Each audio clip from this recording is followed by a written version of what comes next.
Hello everyone, I am Bandita Mishra and now I am going to present on my topic National Policy on Education 1986. So let's start with some background point about National Policy on Education 1986. National Policy of Education is a policy formulated by the Government of India to promote education amongst India's people. As education have the power to change the life of individual, so we have to promote it. This is the second education policy promulgated in 1986 by the government of Prime Minister Rajiv Gandhi. While preparing this document, it was borne in mind that India is standing on the threshold of the 21st century. This being born, no will finish their elementary education at the turn of the century. This will be face to face with unprecedented opportunities and challenges. To prepare for this and also to create a national environment for peaceful and harmonious development, it was found necessary to reshape the education system. So, there are some need of this policy. These are quality development of education. Not only educate the student with traditional method, but by using creativity, we can improve the quality of education. This is one of the need of this policy.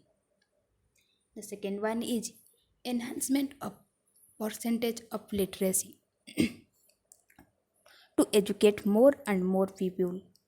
We can say that this is the quantitative need.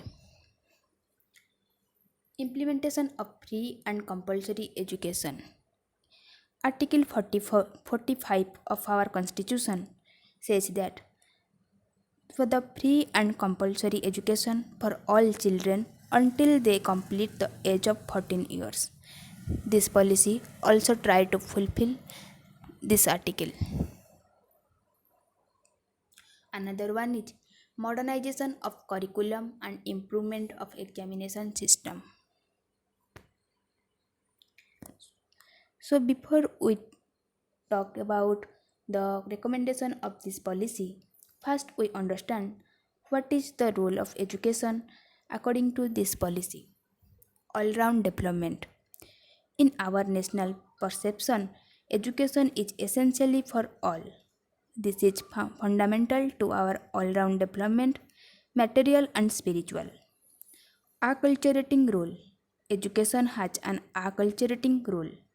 It defines temper, sensitivity, and perception that contribute to national cohesion, a scientific temper, and independence of mind and spirit, thus furthering the goal of socialism, secularism, and democracy enshrined in our constitution. Development of manpower.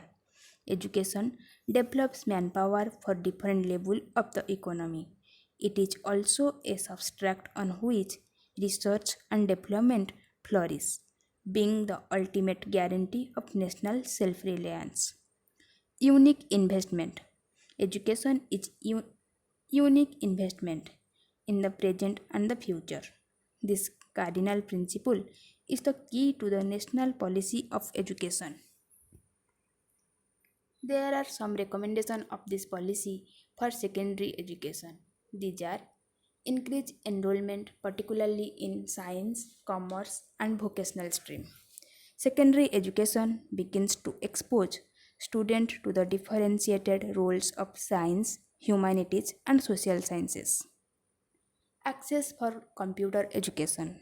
Effort will be made to provide computer in as many secondary level institutions as possible. Expose students to the different stream. Access to secondary education will be widened with emphasis on girls, scheduled caste, and scheduled tribes, particularly in science, commerce, and vocational stream. Vocationalization through specialized education. Vocationalization through specialized institutions or through the refashioning of secondary education can at this stage provide valuable manpower for economic growth. Lastly, we can conclude it. The National Policy on Education 1986 explains the content of national system of education implies up to given level. All students, irrespective of their caste, creed, location, and religion, have access to education. It also given importance to vocational education. Thank you for listening to me.